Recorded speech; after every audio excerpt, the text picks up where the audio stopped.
अगर आपने ये चिकन स्टीम रोस्ट एक बार बना लिया ना, तो मैं गारंटी के साथ कहती हूँ कि आपके घर वाले आपके हाथ चूमने पर मजबूर हो जाएँगे और तारीफ़ करने के साथ-साथ आपको इनाम भी मिलेगा। तो एकदम सॉफ्ट और जूसी चिकन स्टीम रोस्ट बनाने के लिए मैंने यहाँ पर चिकन के बड़े वाले पीसेस लिए हैं। अच्छे से नमक सिरका लगाकर वॉश कर लिया था, कट्स लगा लेंगे दरमियान में और नमक लगाकर अच्छे से इसका मसाज कर देंगे। तमाम पीसेस पर नमक लगाने के बाद ऑयल में अब इनको फ्राई कर लेंगे।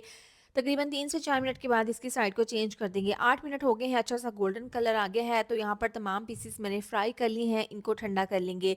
ज़बरदस्त सी मैरिनेशन तैयार कर लेंगे। एक बाउल में 1 कप दही डाल देंगे, 4 चम्मच चिली गार्लिक टोमेटो केचप, थोड़ा-सा ऑरेंज कलर, 1 चम्मच नमक डाल देंगे, साथ ही डाल देंगे 1 चम्मच पिसा हुआ गरम मसाला और साथ ही 1 चम्मच धनिया पाउडर, 1 चम्मच हल्दी पाउडर, 2 चम्मच पिसी हुई लाल मिर्च डाल देंगे और साथ ही इसमें डाल देंगे अचार गोश्त का मसाला तकरीबन 1 चम्मच, लेमन का रस डाल देंगे। ये डालने के बाद सोया सॉस 4 चम्मच, रेड चिली सॉस 4 चम्मच डालकर इसको मिक्स कर लेंगे। थोड़ा-सा ये मिक्सचर थिक है तो थोड़ा-सा पानी डालकर इसको मिक्स कर लेंगे। इतनी देर में आपसे रिक्वेस्ट है, वीडियो अच्छी लग रही हो तो वीडियो पर प्यार से कमेंट लाज़मी कर दिया करें और वीडियो को लाइक शेयर भी ज़रूर कर दिया करें।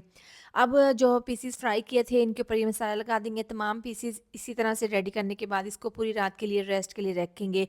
अब फॉइल पेपर के दरमियान में सुराख करेंगे। तमाम पीसेस दरमियान में रखने के बाद सफ़ेद तिल छिड़क देंगे। प्रेशर कुकर में पानी डालकर स्टीमर रखेंगे। इसके अंदर ये चिकन स्टीम रोस्ट रखने के बाद इसका ढक्कन बंद करेंगे और इसको 5 मिनट के लिए तेज़ आंच पर पकाएँगे और 25 मिनट के लिए स्लो आंच पर हमने स्टीम कर लेना है। तो परफेक्ट ज़ायकेदार एकदम जूसी बहुत ही मज़ेदार से हमारे चिकन स्टीम रोस्ट बनकर तैयार है। अंदर तक ये बहुत ही फ्लेवरफुल बने हैं। इसको एक बार ज़रूर ट्राई कीजिएगा और अपना फीडबैक ज़रूर दें। चिकन स्टीम रोस्ट बनकर तैयार है।